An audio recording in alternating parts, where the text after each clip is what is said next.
नमस्ते जी, नमस्ते। क्या हाल चाल है आपके? सर जी हम तो बहुत अच्छे हैं, आप बताइएगा। हम भी बहुत बहुत अच्छे हैं। प्रेम से बोलेंगे राधे राधे। बहुत बहुत स्वागत है आपका इस दूसरे लेक्चर में। और स्टार्ट करें? Yes sir. तो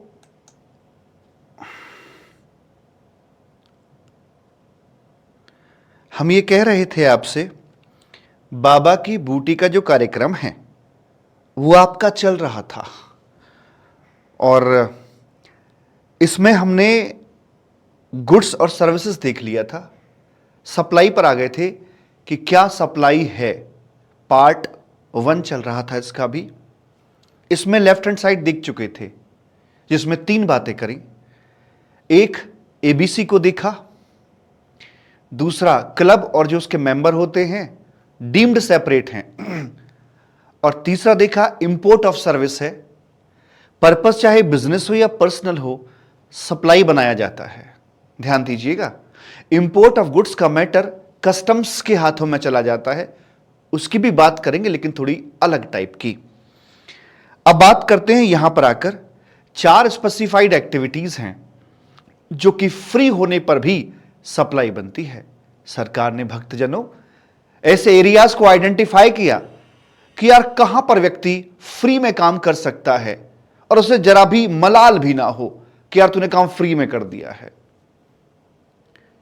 तो ऐसे में वहां हो सकता है जहां रिश्ता गहरा हो, फैमिली मेंबर्स हो गए, एम्प्लॉयर एम्प्लॉय हो गया। ये वो एरियाज हैं जहां पर कोई काम फ्री में बड़े आराम से किया जा सकता है। सरकार कहती है, निकम्मो, तुम निभाओ रिश्तेदारी, तुम निभाओ अपने रिश्ते, लेकिन हमारे जीएसटी का गला क्यों घोटते हो? हमें हमारा जीएसटी चाहिए ही चाहिए। तो 4 एरियाज ऐसे पकड़े जहां पर फ्री होने पर भी सप्लाई बनाई जाती है। भक्तजनों, 2 एरियाज को हम अभी डिस्कस करेंगे, जैसे रिलेटेड पार्टी ट्रांजैक्शन, यानी transaction in between the family members, और दूसरा transaction in between principal and agent. इसकी चर्चा हम अभी करने के लिए जा रहे हैं। राइट? Yes sir. तो आइए जरा और शुरुआत करते हैं अपने इसकी। गेट नंबर 2 हमारा चल रहा है। सप्लाई का इसमें डिस्कशन हो रहा है। राइट हैंड साइड पर आ गए हैं जहां फ्री वाली बात कर रहे हैं, फ्री वर्जन। ठीक है जी। अब पहला पॉइंट आता है इसमें, क्वेश्चन नंबर 1 डालते हैं। Related party transaction. यहां पर पत्नी है, आर्किटेक्ट है। यहां पर पति हैं, हस्बैंड, नाम भी क्या रखा है, चार्टर्ड अकाउंटेंट है। ये पति को अपना ऑफिस बनाना था। कहा कि हे पत्नी, क्यों ना एक बढ़िया सा डिजाइन बना कर दो आप हमें। डाइनिंग टेबल पर ऐसे बैठे थे, बातें कर रहे थे। पत्नी ने कहा, पति, हे पति, तुमने कब के लिए मन रखा, अभी लीजिए। नेक्स्ट डे एक शानदार सा डिजाइन बनाकर दे दिया जाता है कि लीजिए पतिदेव, आपके क्या, हमारे ऑफिस का डिजाइन है ये। ठीक है। क्या पत्नी इसके बदले कुछ भी फ्री, मतलब कंसीडरेशन लेगी? नहीं। वैसे ध्यान रखना दोस्तों, ये बात सरकार भी जानती है, फ्री में कुछ नहीं मिलता है, हर चीज की एक कीमत होती है। हां, वो बात अलग है कि पत्नी कह के नहीं लेगी। गैंग सवासे पर मुझे याद आता है, कह के लूंगा। यहां पत्नी कह के नहीं लेगी कि मेरे डिजाइन के पैसे दीजिए, किसी और वे में लेगी। हो सकता है 4 दिन बाद पत्नी बोले कि मुझे वो नेकलेस बड़ा पसंद आया है, वो जो गए थे ना ज्वेलरी शॉप पे हम, कितने का है, ज्यादा नहीं, 18 लाख का था। समझ में आ रही बात? तो पत्नी छोड़ेगी नहीं, हिसाब की बड़ी पक्की होती है पत्नी है भाई साहब। छोड़ेगी नहीं। तो ये बात मोदी जी भी जानते हैं, सरकार भी जानती है। तो उन्होंने कहा कि नहीं, फ्री होने के बावजूद भी हम इसको यहां सप्लाई बनाएंगे और आपसे जीएसटी लिया जाएगा। अभी सुबह जो मेरा रेगुलर बैच चल रहा है उसमें बच्चे ने मुझसे पूछा, सर जी वैल्यूएशन कैसे करोगे, प्राइस तो है ही नहीं। हमने कहा काहे चिंता करते हो, इसके लिए हमारे पास में एक वैल्यूएशन रूल्स आते हैं और वैल्यूएशन रूल्स के मुताबिक जो असेसेबल वैल्यू है वो मार्केट वैल्यू पकड़ ली जाती है कि पत्नी जी भाई पेशे से आर्किटेक्ट हैं, तो यही सर्विस अगर तुम बाहर किसी क्लाइंट को देते तो उसमें कितने पैसे चार्ज करते, पता लगा 1,00,000 रुपए। तो 18% के हिसाब से मोदी जी कहते 18,000 हमें पे कर दीजिए, हम तो तुम्हारे पति को तुम्हारा क्लाइंट मान रहे हैं, इसे कोई बाहर वाला मान रहे हैं, 18,000 का जीएसटी चुपचाप भर देना हमें। यह है बात भाई साहब। दूसरा, आपकी जानकारी के लिए बता दें, जो एम्प्लॉयर और एम्प्लॉई का रिश्ता है, यह रिश्ता क्या कहलाता है, यह रिश्ता भी एक रिलेटेड पार्टी ट्रांजैक्शन के अंदर आ जाता है।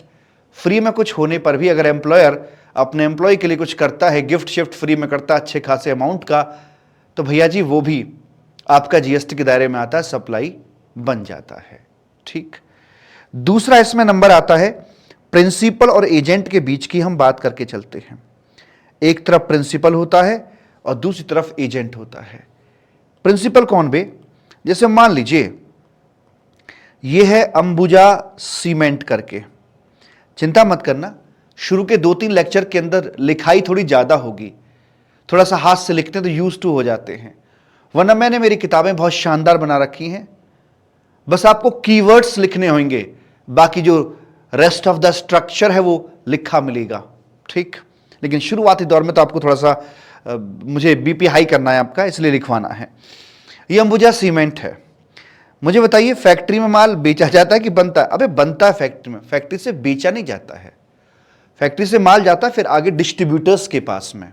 जैसे मान लेते हैं गुजरात में ये फैक्ट्री है और दिल्ली एनसीआर में माल बेचना है, तो ये क्या करते हैं, अपने डिस्ट्रीब्यूटर्स अपॉइंट करते हैं। और मजे की बात यह है कि डिस्ट्रीब्यूटर्स लोकल के ही ट्राई करते हैं कि मिल जाए। दिल्ली एनसीआर का ही बंदा अगर कोई मिलेगा तो इनके लिए ज्यादा बेनिफिशियल होगा, बिकॉज हर व्यक्ति का अपना एक नेटवर्क होता है, अपने एरिया की समझ होती है, पब्लिक की नीड पता होती है। तो लोकल का ही एक डिस्ट्रीब्यूटर दिल्ली एनसीआर के उन्होंने अपॉइंट कर दिया है। अब आप हमें बताइए अंबुजा सीमेंट अपने इस डिस्ट्रीब्यूटर को माल भेजेगी या बेचेगी? देखिए साहब, बेचेंगे तो ये आगे यहां पर सेल तो ये करेंगे, ये तो माल बनता जाएगा और डिस्ट्रीब्यूटर्स को भेज दिया जाता है, ट्रांसफर कर दिया जाता है। अब इस ट्रांसफर करने पर क्या कोई किसी प्रकार का जीएसटी लगना चाहिए या नहीं लगना चाहिए? मैं बात मानता हूं कि जो भी जीएसटी इधर लगेगा उसका आईटीसी इसको अवेलेबल हर हाल में हो जाएगा। तो ट्रांजैक्शन तो रेवेन्यू न्यूट्रल ट्रांजैक्शन बनेगी। B2B transaction always revenue neutral transaction बनती है। सरकार को वास्तव में रेवेन्यू की प्राप्ति तो B2C ट्रांजैक्शंस में ही होता है। राधे राधे, है ना। बट सरकार का एक विजन और भी है। देखिए यहां 2 ट्रांजैक्शन है ना। मैंने कहा था ना कि यहां से शुरुआत हुई है। एक पहली ट्रांजैक्शन में रेवेन्यू मतलब सरकारी ट्रांसफर हुआ है, अगली ट्रांजैक्शन B2C ट्रांजैक्शन है जहां पर कि गवर्नमेंट को वाकई में पैसे की प्राप्ति होगी। तो पहली वाली ट्रांजैक्शन को अगर रेवेन्यू न्यूट्रल है तो जीएसटी लगाए ही ना, कि चलो भाई यहां जीएसटी लगाते नहीं, उधर आईटीसी का चक्कर नहीं है। नहीं, हम ऐसा नहीं कर सकते। हम पहली ट्रांजैक्शन को यूं ही खुला नहीं छोड़ सकते, हमें इस पूरी पाइपलाइन की सेफ्टी करनी पड़ेगी, तभी जाकर पूरा पानी इधर साइड में आकर निकल पाएगा, अदरवाइज दिक्कत हो जाएगी। तो गवर्नमेंट ने कहा कि मैं रेवेन्यू के लिए नहीं बल्कि कंट्रोलिंग पर्पस के लिए हम इस पर यहां जीएसटी लगाएंगे, भले ही आपको आईटीसी वहां पर दे दिया जाए। फॉर कंट्रोलिंग पर्पस यहां पर ऐसा किया गया मालिक। ठीक है, यस सर।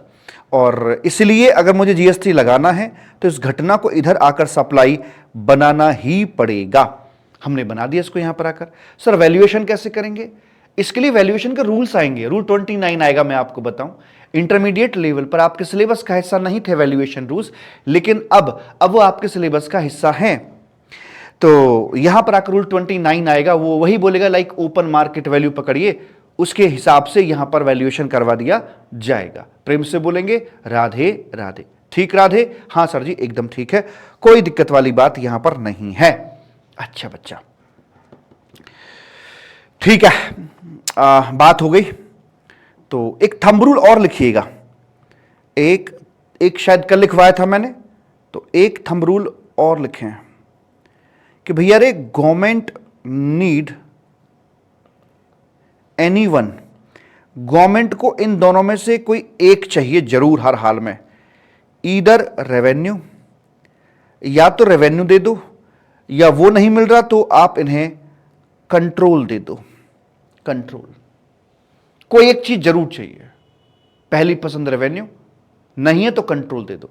तो इन्हें इस ट्रांजैक्शन में रेवेन्यू मिलेगा और इस ट्रांसफर वाली ट्रांजैक्शन में इनको कंट्रोल मिलेगा, क्योंकि कंट्रोल सही से बना रहेगा तो ही जाकर पाइपलाइन के एंड पर इनको रेवेन्यू की प्राप्ति हो पाएगी। राधे राधे। ठीक सर जी, तो ये था प्रिंसिपल एजेंट के बीच की बात। दूसरा, अगर पीछे से देखें कि ये प्रिंसिपल, ये इन्होंने पीछे एजेंट अपॉइंट कर रखा है, ये कौन सा एजेंट है सर? ये अपना बाइंग एजेंट है। अच्छा अच्छा, बाइंग एजेंट इनको सप्लाई करता है, ट्रांसफर करवाता है। इस घटना को भी हम लोग सप्लाई यहां पर बुला देते हैं। कहने का मतलब ये है, प्रिंसिपल एजेंट को दे रिया हो या एजेंट से ले रिया हो, दोनों ही केस के अंदर फ्री होने पर भी, ट्रांसफर जस्ट होने पर भी इसको सप्लाई बनाया जाता है, ऐसे करके बोल देते हैं। इसे आप डिस्ट्रीब्यूटर कहिए, इस बेचारे को आप कंसाइनमेंट एजेंट कहिए, आप इसे अंबुजा सीमेंट की एजेंसी कहिए, किसी भी नाम से आप बुला सकते हैं। ठीक, लेकिन ये इतना पता है कि ये अंबुजा सीमेंट का हैट पहनकर ये काम कर रहा है, उसी की छत्र छाया में, उसी के ब्रांड तले ये काम कर रहा होता है, उसी को रिप्रेजेंट कर रहा होता है, उसी का अंग है, उसी का पार्ट है। कहने वाले तो यहां तक कह देते हैं कि जो एजेंट होता है वो प्रिंसिपल का ही एक्सटेंडेड आर्म होता है। ठीक है जी, ये बात हुई अपनी यहां पर आकर, प्रिंसिपल एजेंट की बातें खत्म हुई। अब हम एक नए फेज में एंट्री करने के लिए प्रभु जी जा रहे हैं। ऐसे करके हमने ये तो सीख लिया कि कहां कब कब ये सप्लाई बनेगी, पेड वाली कब कब बनेंगी, फ्री वाली कब कब सप्लाई बनेंगी। अगला जो एलिमेंट आ रहा है वो है पार्ट नंबर 2, जिसमें देखेंगे कि सप्लाई तो बन गई, बहू तो बन गई, पर गोरे की बनी है या काले की बनी है, देखना बस इतना सा है। चलें? हां सर, देखो तो जी, तो यहां पर हम इसमें बैरियर हमने दिया ये और लिखा कि सप्लाई तो बन गई है, लेकिन किसकी, गुड्स की या फिर सर्विस की। ठीक है, तो यहां से हम एक क्वेश्चन लेके चलते हैं। ये हमारा क्वेश्चन नंबर 1 है। भैया जी ये है यहां पर आपका प्राइम होंडा, ये कारों का शोरूम है। जितना पूछ रहा हूं उतना जवाब दीजिएगा, ना कम ना ज़्यादा। इन्होंने अपनी कार यहां से बेच दी, सेल कर दी। सेल का मतलब होता है ओनरशिप का ट्रांसफ़र हो जाना। सेल का मतलब होता है परमानेंट रिमूवल हो जाना। सेल का मतलब होता है out from balance sheet, balance sheet से चले जाना। ये सब एक ही बातें हैं। तो अगर ऐसा कुछ होता है तो सप्लाई तो हुई है, लेकिन किसकी मानेंगे सर? ये सप्लाई ऑफ गुड्स इधर आकर कंसिडर करी जाएगी, सब लोग जानते हैं। दूसरी बात, अगर मान लीजिए इन्होंने हायर परचेज ट्रांजैक्शन पर ये दिया है, हायर परचेज ट्रांजैक्शन है, इसमें क्या होता है, ओनरशिप जो है, ओनरशिप जो होगी वो to be transferred, ownership to be transferred यहां पर कर दी जाएगी साहिब, टू बी ट्रांसफर्ड। जैसे लास्ट इंस्टॉलमेंट का पेमेंट होता है ये हो जाता है। इसे क्या कहोगे आप? इसे भी हम वही कहेंगे सर, सप्लाई ऑफ गुड्स के नाम से इसको जाना जाएगा। राधे राधे। जब बात, उसके बाद आगे बढ़ते हैं। अगर मान लीजिए हम इसको दे रहे हैं कोई लाइक लीज पर दे रहे हैं, चाहे वो एक ऑपरेटिंग लीज है, चाहे वो एक फाइनेंशियल लीज है, लीज पर अगर उसको दे रहे हैं तो आप क्या कहते हैं? क्या ये out of the balance sheet होता है? नो वे, मतलब not. Out from balance sheet नहीं होता है। ये क्या है? क्या है सचिन में? सप्लाई ऑफ सर्विस के तौर पर इसे देखा जाएगा। ये टेम्पररी ट्रांसफर वर्ड जहां आते हैं वो सर्विस में काउंट होते हैं। जहां परमानेंट शब्द बैलेंस शीट से उड़ गया, सेल हो गई, आहा हा हा, ये सब क्या है? Supply of goods. खतरनाक वर्ड। गुड्स मतलब लड़का, सर्विस मतलब लड़की। टेम्परेरी, नाजुक ऐसे नहीं, लेकिन लड़के नाजुक नहीं होती हैं। तो यहां पर आकर वो कह रहे हैं क्या भला? और बताइए, अगर हम एक काम करते हैं, ट्रांसफर की है of car to another showroom of prime Honda. Prime Honda के ही दूसरे शोरूम पर चली गई है। फॉर सेल फ्रॉम देयर, वहां से इसको बेच दिया जाएगा आगे। अच्छा, ऐसा क्या? हाँ, ऐसा ही है, वहां से आगे बेच दिया जाएगा। तो बताइए क्या करें? सर ये out of the balance sheet हो गई ना? हाँ हाँ भैया, आउट फ्रॉम बैलेंस शीट है। तो ऐसे वाले केस के अंदर आकर हम क्या करेंगे? ये सप्लाई ऑफ गुड्स में काउंट कर लिया जाएगा। वैसे भी वो डीम डिस्टिंक्ट होता है सामने वाला, सप्लाई ऑफ गुड्स में काउंट होगा। अगला पॉइंट, ट्रांसफर ऑफ कार कर दी है। इतने सारे क्वेश्चन तुम थक जाओगे लिखते लिखते। Transfer of car to other showroom of prime Honda, अपने ही किसी दूसरे शोरूम पर भेज दी। For test drive, for test drive in the evening, वापस आ जाएगी। In the evening car return होगी, वापस हो जाएगी। That is not out from balance sheet. ये बैलेंस शीट से आउट नहीं हुई है। गैंग्स ऑफ वासेपुर की धुन सुनिए। अब आप यहां गलती करने वाले हैं। ये डेंजरस क्वेश्चन है, खतरे का निशान लगाइए और लिख दीजिए यहां पर मैं झंडू हूं। लिख दो ना। जहां जहां तुम गलती करोगे वहां मैं लिखवाऊंगा, ताकि तुम्हें याद आए कि तुम कितने बड़े झंडू हो, ये पता लगे तुम्हें। ठीक, अपना ही खुद का मजाक उड़ाने में कोई बुराई नहीं है, अगर उससे हमें कुछ इंप्रूवमेंट हमारे अंदर होता है तो लिखो मैं झंडू हूं।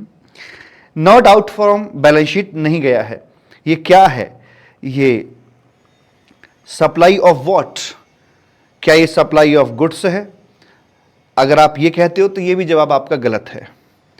क्या ये सप्लाई ऑफ सर्विस है? जो कि आपके मैक्सिमम का आंसर है, क्योंकि मैं लाइव बैच मेरा रेगुलर मॉर्निंग में चलता है, वहां से पता लगता है। और मैं देर नहीं करता, मॉर्निंग में लाइव होता है, दोपहर में क्या उससे खत्म होता है, ये रिकॉर्ड कर देता हूं एकदम कतई जहर तरीके से। बोलो।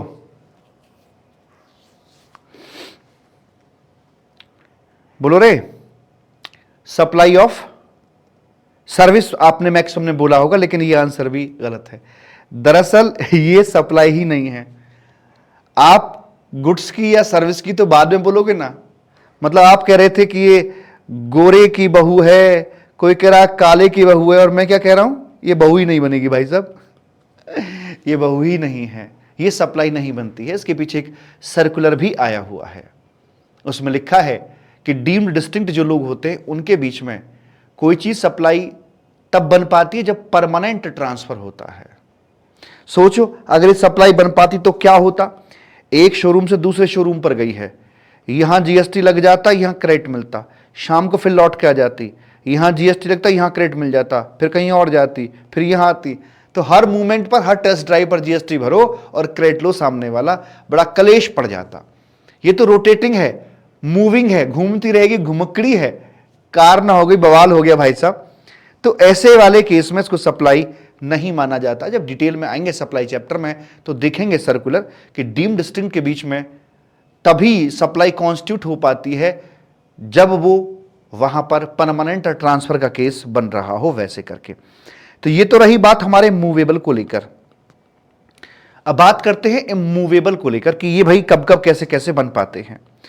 तो ये आता है सर जी यहां पर इमूवेबल प्रॉपर्टी जो अपनी होती है उसका क्या सीन रहेगा। तो इस प्रॉपर्टी को मैं दो हिस्सों में डिवाइड करने की कोशिश करता हूं। एक साइड में रखते हैं लैंड को और दूसरी साइड में रखते हैं भैया जी बिल्डिंग को। ठीक, कोई दिक्कत तो नहीं है आपको? आपको दिक्कत क्यों होगी भला?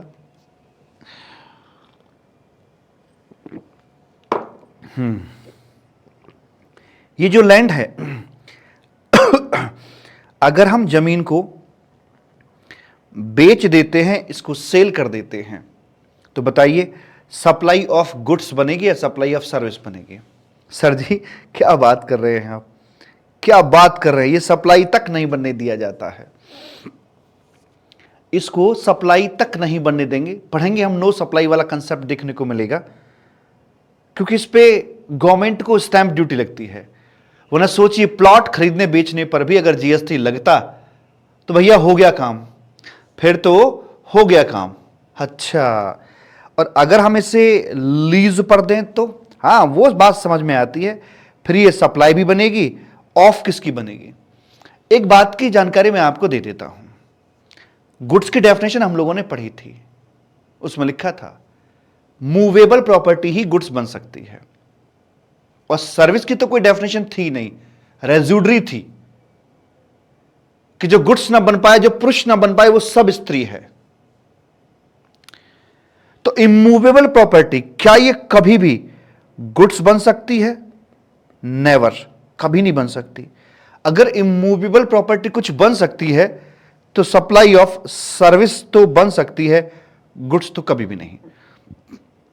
जो बिल्डिंग है इसको हम दो हिस्सों में डिवाइड करते हैं। एक कि भाई ये हमारे कंस्ट्रक्टेड या कंप्लीट बिल्डिंग है, कंस्ट्रक्टेड या कंप्लीट बिल्डिंग है, और दूसरा हम इसे रखते हैं सर जी यहां पर आकर under construction, under construction building के रूप में इसको हम रख के चलते हैं। ठीक है जी। कंस्ट्रक्टेड बिल्डिंग कि अगर हम लोग सेल कर देते हैं तो बताइए क्या होगा? सर जी वही प्लॉट वाला सीन, सप्लाई नहीं बनेगी, जीएसटी की बात नहीं होगी, जीएसटी नहीं चाहिए हमें इसके ऊपर। और अगर हम इसको लीज पर देने की बात करें तो अगर लीज की बात करोगे सर जी तो फिर ये सप्लाई बन जाएगी, सप्लाई ऑफ सर्विस यहां इसको बना दिया जाएगा। ओहो हो। अगर अंडर कंस्ट्रक्शन प्रॉपर्टी को हम लोग लीज पर दें तो पहली बात ये क्वेश्चन बड़ा हाइपोथेटिकल सा है कि यार जो प्रॉपर्टी बन रही है आप उसे लीज पे दे रहे हो, कोई तरीका है? नहीं, लीज पर तो नहीं जाती। पर नहीं सर हम मान लो अगर दी तो हाँ, अगर आपने दी है तो वो सप्लाई ऑफ सर्विस ही बनेगी, सप्लाई ऑफ गुड्स बन ही नहीं सकती है। और अगर आपने उसको सेल कर दिया है तो हाँ, अगर आपने उसको सेल कर दिया है तो वैसे वाले केस के अंदर ये बनती है भैया जी डीम्ड हो सप्लाई ऑफ सर्विस, ये बन जाती है। क्यों ऐसा क्यों किया? ऐसा तीर चला मेरे दिल पे, दिल की मार सही ना जाए। सरकार कहती है जीएसटी चाहिए इसके ऊपर, बड़ा बड़ा सेक्टर है, मोटा रेवेन्यू आएगा यहां से, जबरदस्ती प्रबल प्रेम के पाले पड़कर लोभ लालच के चलते ये डीम्ड आ गया। डीम्ड वर्ड का इस्तेमाल कब किया जाता है?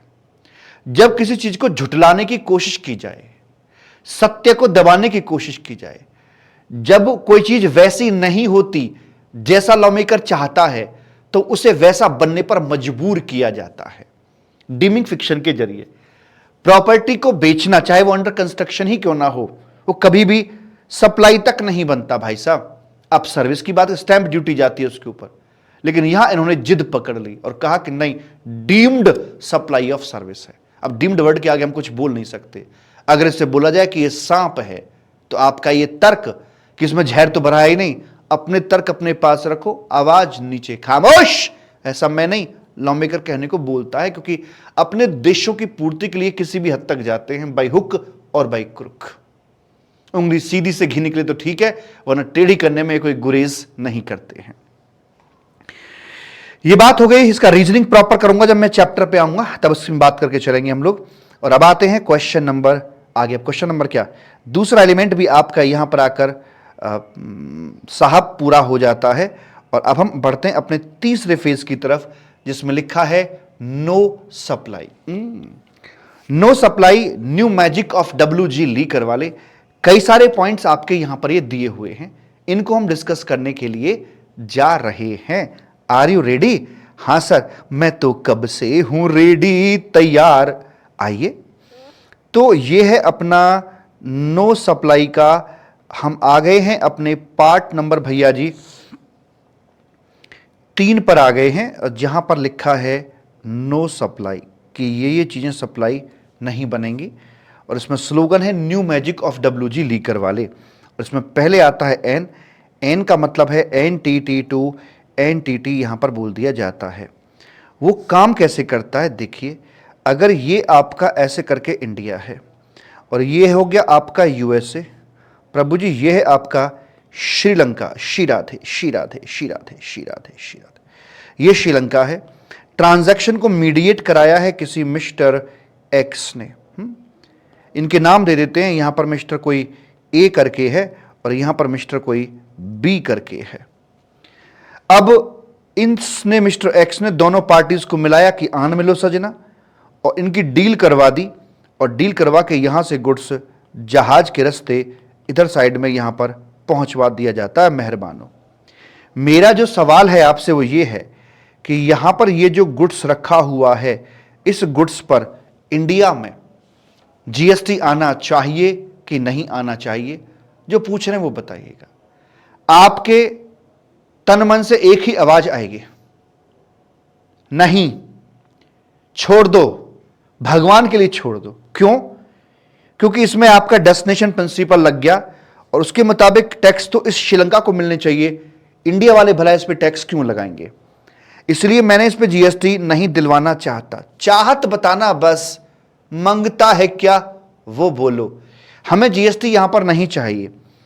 नहीं चाहिए या नहीं चाहिए? चाहत कैसी है, मरी हुई या जिंदा? कैसी चाहत लेके घूम रहे हो भाई? जीवन में कुछ पाना तो जिंदा चाहत लेके घूमना, ठीक? नहीं चाहिए GST, नहीं चाहिए तो उखाड़ के फेंक दो आप इसे। इसे आप यहां पर सप्लाई ही मत बनने दीजिएगा।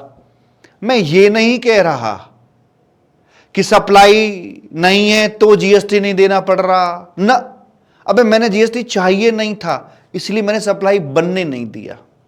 मेरे पास 2 तरीके होते हैं GST को एक देखने किस तरह से।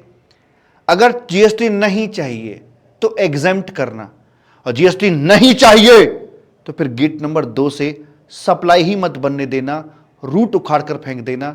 जहां ये हो कि ना आज चाहिए ना भविष्य में चाहिए, चाहिए ही नहीं, बात खत्म, तू निकल, तो ऐसे कि जड़ से उखाड़ कर फेंकना। और जहां ये हो कि अभी नहीं चाहिए, ठीक है, तो उसे एग्जम्पशन से बाहर निकालना। सर पे बाल चाहिए ही नहीं तो जड़ से उखड़वा दो, अभी नहीं चाहिए तो कटवा दो, वक्त के साथ ग्रो कर जाएंगे। जहां तक सवाल है इस बंदे के कमीशन का, इसने भी तो अपना कमीशन लिया होगा ना। क्योंकि सप्लायर कौन है इसकी ट्रांजैक्शन पे? मिस्टर एक्स है। रेसिपिएंट कौन है? ये मिस्टर ए और मिस्टर बी रेसिपिएंट है इसके। ये दे क्या रहा है? ये सर्विस दे रहा है दरअसल, और जिसके बदले इसे अपना कमीशन मिल रहा है। तो ये सप्लाई तो बनती है, लेकिन इसको ना एग्जेम्प्ट कर दिया जाता है, इस पे GST नहीं लगाया जाता है, GST इसका एग्जेम्प्ट हो जाएगा। क्यों? क्योंकि इसलिए कि देखिए आपने गुड़ दे दिया, यहां पर गुड़ दे दिया ना, ले जाओ ले जाओ, मतलब जो पूरा गुड्स था उस पर तो GST नहीं मांग रहे, लेकिन उसके जो सपोर्टिव ट्रांजैक्शन हैं उस पर GST मांग रहे हो। बॉस को जाने दिया, उसके गुर्गों से लड़ रहे हो बाप। तो यहां पर जो आपका GST है वो एग्जेम्प्ट किया जाएगा, इसे गेट नंबर 5 से बाहर निकाल दिया जाएगा। जब मेन ट्रांजैक्शन पे ही जीएसटी नहीं है तो सपोर्टिव पे लगा के भला क्या करोगे, क्या उखाड़ लोगे? गुड़ ही एग्जेम्प्ट कर दिया तो गन्ने का क्या करोगे? गुड़ दे दिया तो गन्ना ही रख के क्या करोगे? गुड़ दे दिया है गन्ना भी देंगे, मना नहीं करेंगे। अच्छा, यह बात, yes sir, entity to entity अपना हो गया है। अगला पॉइंट आता है न्यू मैजिक। ये सब जी अगली पॉइंट आई आपकी यहां पर ई लेकर। ई का मतलब है एम्प्लॉयर एम्प्लॉय का रिश्ता। एम्प्लॉयर और इधर आपका एक तरफ है एम्प्लॉयर, एक तरफ एम्प्लॉय। ये बोले वो आला, वो बोले मी आली। ये हो गया HCL में जॉब लग गई आपकी। ठीक है जी। तो आप करते क्या है और वहां से आपको मिलता क्या है? तो भगवान झूठ ना बुलाए, यहां आप जाके कुछ तो करते होंगे, कोई एक्टिविटी तो करते होंगे ना। हाँ, और यहां से आपको मिलती है इसमें सैलरी। ओके बेबी, सैलरी मिल गई। सैलरी पे क्या जीएसटी आएगा? देखिए, जो आपका जीएसटी है ना, ये एक प्रकार से बिजनेस टैक्स है भैया रे, बिजनेस टैक्स है ना। तो सैलरी पे जीएसटी हमने नहीं लगाना, इसलिए हम इसे सप्लाई नहीं बनने देते हैं। ठीक है। दूसरा, अब जो एम्प्लॉयर आपको कुछ परक्विजिट्स भी देता है, गाड़ी दे दी, घर दे दिया, कंबल, वॉशिंग मशीन, ये वो पता नहीं क्या क्या देता रहता है, गिफ्ट किसे कहते हैं, सैलरी किसे कहते हैं? जहां तक सैलरी बोलोगे वहां तक जीएसटी नहीं आएगा, लेकिन जहां से गिफ्ट बोलना शुरू करोगे वहां से जीएसटी टुकुर टुकुर टुकुर टुकुर पीछा करना शुरू कर देगा। कैसे भला? तो मैं आपको बता दूं, जितना तक कॉन्ट्रैक्चुअल ऑब्लिगेशन में आ रहा है, जितना पैसा आप लठ लेके उनसे मांग सकते हो, उसे बोलते हैं सैलरी। कि देगा कैसे नहीं। और जो भी आपको दिया जाता है बियॉन्ड कॉन्ट्रैक्चुअल ऑब्लिगेशन, तो भैया जी उसको फिर यहां पर गिफ्ट बोल दिया जाता है। तो ये तो गया। अब चाहे घर हो, गाड़ी हो, बंगला हो, नौकर हो, चाकर हो, कंबल हो, वॉशिंग मशीन हो, कार हो, क्या वो बियॉन्ड कॉन्ट्रैक्चुअल ऑब्लिगेशन है? तो उसे गिफ्ट बुलाएंगे। और गिफ्ट के बारे में बात कुछ ऐसी है कि अगर गिफ्ट की वैल्यू अप टू 50,000 है, वो भी पर एम्प्लॉय और पर फाइनेंशियल ईयर, तो गरीबों पे रहम कर दिया, सप्लाई नहीं बनने दिया। अरुण जेटली साहब थे उस समय पे, उन्होंने कहा था कि भाई छोड़ो, जीएसटी नहीं आएगा। लेकिन अगर भैया रे ये अगर इन एक्सेस ऑफ 50,000 हुआ तो, इन एक्सेस ऑफ 50K है तो फिर वो सप्लाई बनेगी, और सप्लाई बनेगी तो जीएसटी यहां पे लगा दिया जाएगा। सर अगर 51,000 हुआ तो क्या 1,000 पे आएगा या पूरे पे आएगा? देखिए, आर या पार, या तो बिल्कुल नहीं आएगा, आएगा तो पूरे पर आएगा। और वैसे भी ये बाबा की बूटी के मुताबिक आपका बॉक्स नंबर 2 चल रहा है। यहां तो हमें यह बोलना है, बस डिसाइड करना है कि यार ये घटना सप्लाई बनी या नहीं बनी। वैल्यूएशन की बात है तो वैल्यूएशन के बॉक्स में करेंगे ना यहां जाके कि कौन सी वैल्यू पे जीएसटी आएगा। तो वहां बोल दिया 51,000 होते ही जीएसटी आएगा। लेकिन यहां पर आकर ट्रांजैक्शन वैल्यू ही असेसेबल वैल्यू बनती है। जैसे आपने सुना होगा कि गंगाधर ही शक्तिमान है ना। ऐसे ट्रांजैक्शन वैल्यू ही असेसेबल वैल्यू होती है। और ट्रांजैक्शन वैल्यू किसे कहते हैं? उसे कहते हैं प्राइस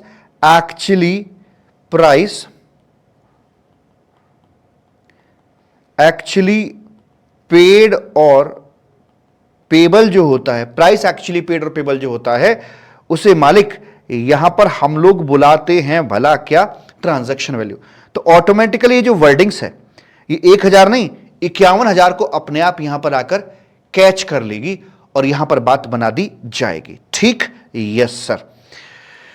तो ये हो गई आपकी बात, न्यू मैजिक NE हो गया।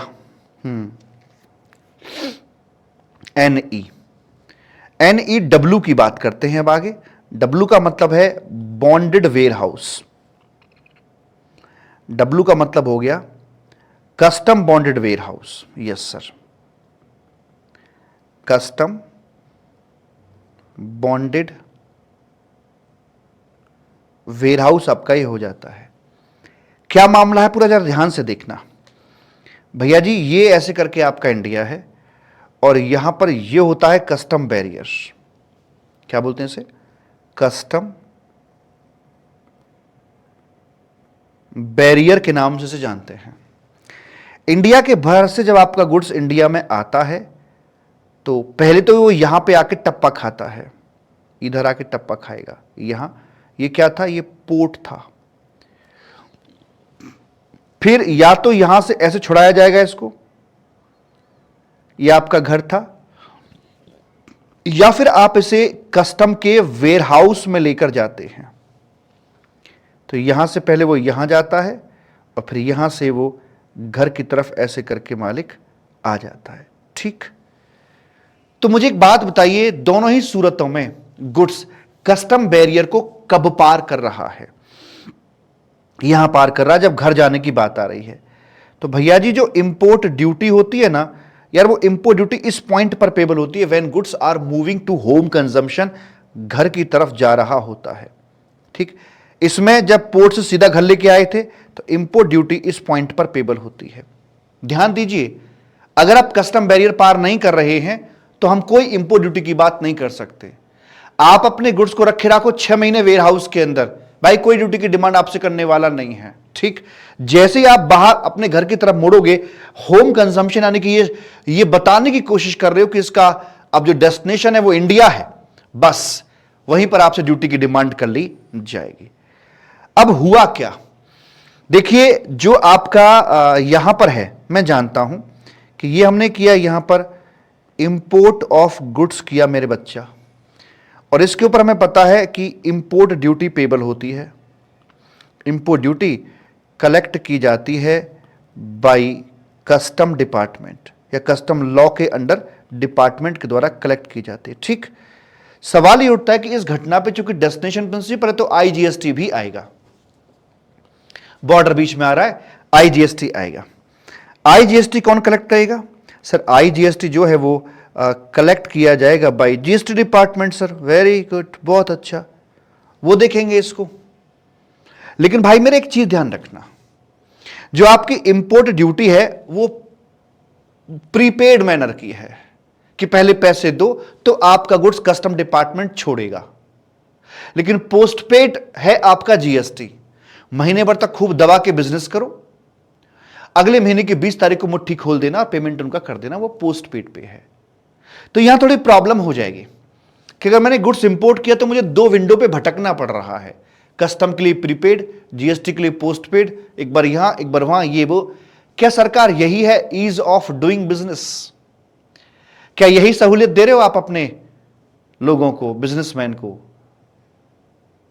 क्या यही है आपका सिंगल विंडो सिस्टम? सरकार ने कहा नहीं भाई सुनो, हम ना यहां जीएसटी डिपार्टमेंट नहीं, कस्टम वाला डिपार्टमेंट भी सर सेंट्रल गवर्नमेंट का डिपार्टमेंट है, तो यहां पर लिख देते हैं कस्टम डिपार्टमेंट, और कस्टम लॉ इसे पूरी तरह से मैनेज करके चलेगा। यानी कि अब जो आईजीएसटी है उसे कस्टम डिपार्टमेंट रिकवर करेगा और जीएसटी डिपार्टमेंट को दे देगा। तो इन्होंने क्या किया, ये इसलिए किया ताकि हम यहां पर सिंगल विंडो का कॉन्सेप्ट ला सकें, हम ईज ऑफ डूइंग जो बिजनेस है वो यहां पर दे सकें मालिक, इसलिए इन्होंने यहां पर ऐसा कर दिया है। अब जो आईजीएसटी है, ये जो आईजीएसटी आप देख रहे हैं, अब बन गया है ये, देखो रे देखो ये है जोरू का गुलाम, जोरू का गुलाम, जोरू का गुलाम कह लो, कोई इसे घर जमाई नाम देता है, ये ऐसा बन गया है।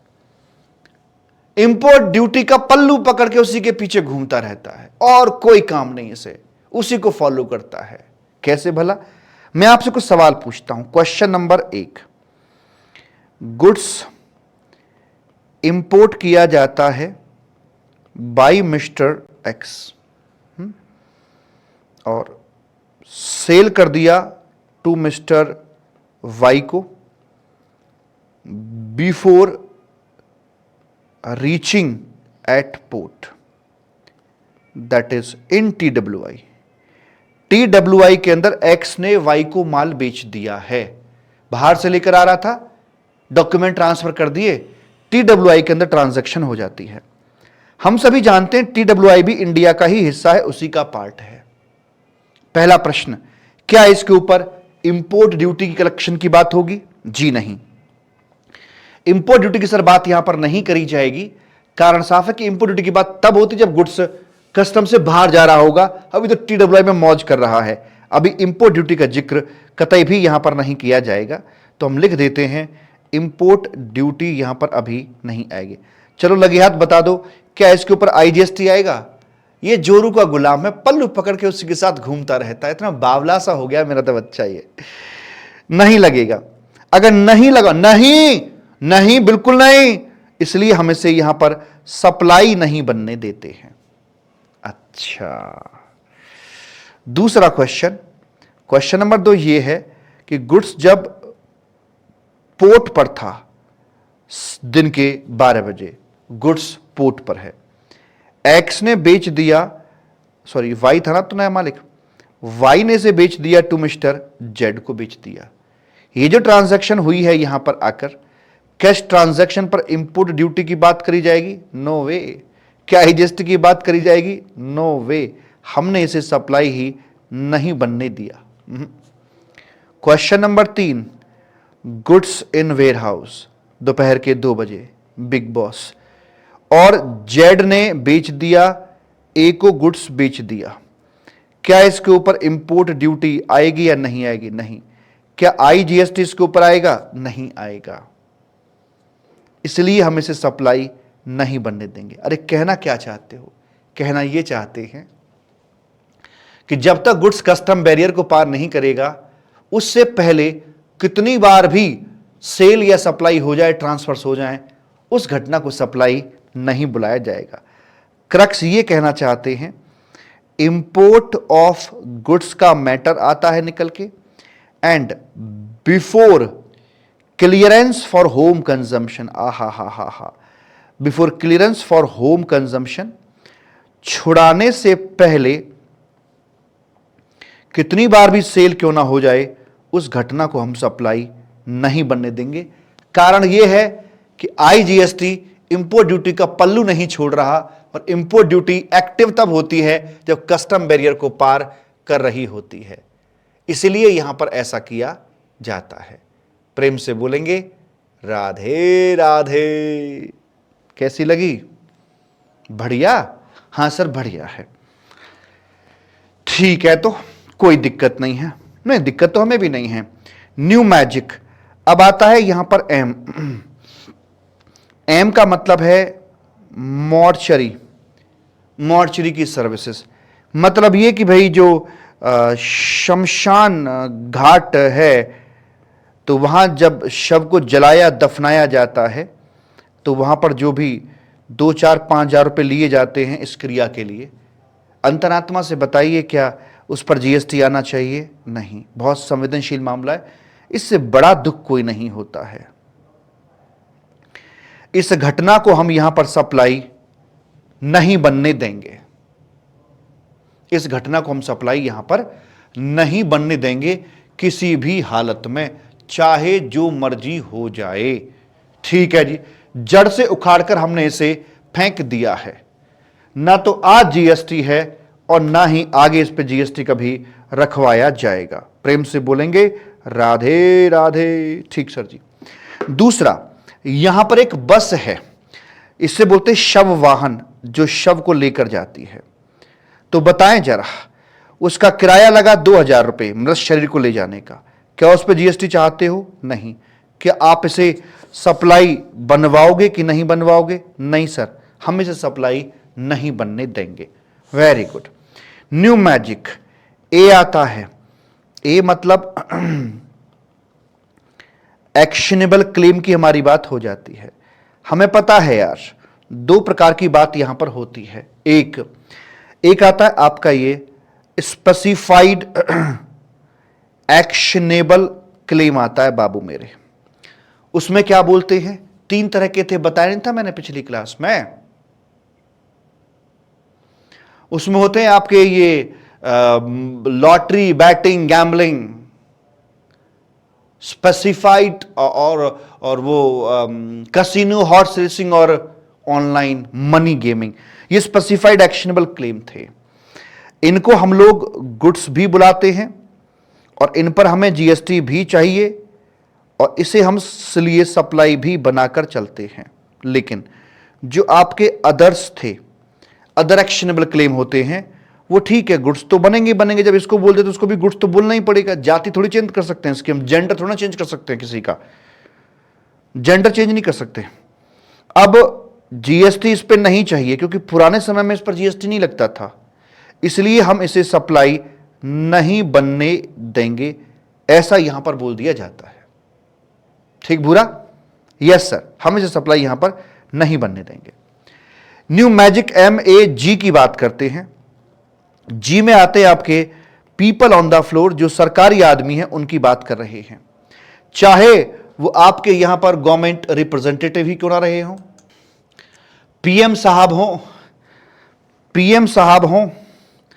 भैया जी सीएम साहब हों, भैया जी ये पार्षद हों, है ना, पीएम सीएम पार्षद, MLC हों, प्रेसिडेंट ऑफ इंडिया हों, ये जितने भी गवर्नमेंट रिप्रेजेंटेटिव हैं जो कहते कि हम जनता के सेवक हैं। सेवक है तो सेवा करते हैं, सेवा करते मतलब सर्विस देते हो, बदले में रेम्युनरेशन मिलता है, तो भैया जीएसटी तो लगना चाहिए।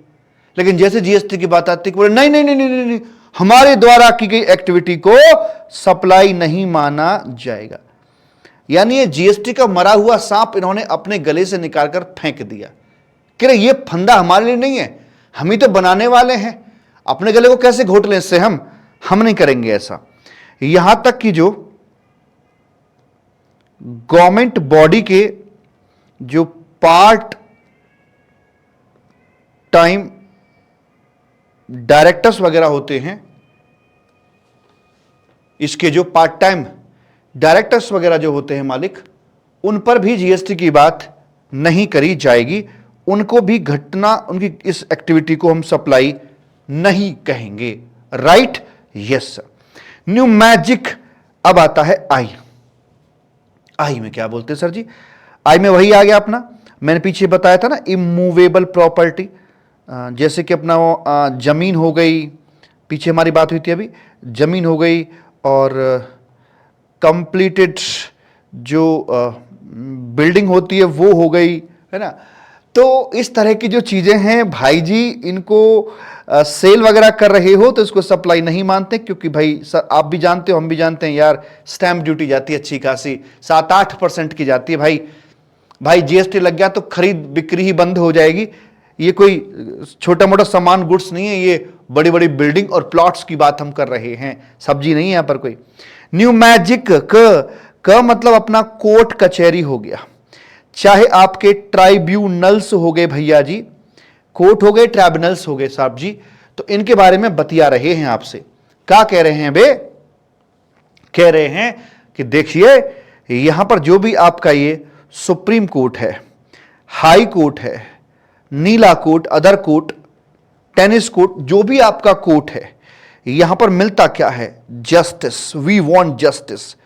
और जस्टिस पर क्या जीएसटी होना चाहिए? अटल बिहारी वाजपेयी जी कहते थे, दो चीजें जनता को फ्री मिलनी चाहिए, एक जस्टिस और एक एजुकेशन, बाकी कुछ फ्री नहीं होना चाहिए। तो जस्टिस को हम फ्री तो नहीं कर पाए, पर हां जीएसटी फ्री जरूर कर देंगे, इसको कभी भी सप्लाई नहीं बनने देंगे। अटल जी को शत शत नमन। और यहां पर आकर ये ट्रिब्यूनल्स की हम बात करते हैं, और इसमें आपकी जैसे कि जीएसटी अपलेट ट्रिब्यूनल, ITAT, चावल हाथ में लीजिएगा कन्याकुमारी, जीएसटी अपलेट ट्रिब्यूनल, ITAT हो गया, और साथ में यहां पर आ जाते रहे, बोल रहे निकम में कुछ तो बोल दो, एक का तो नाम गिनवा दो, सारा मुझसे काम करवाओगे।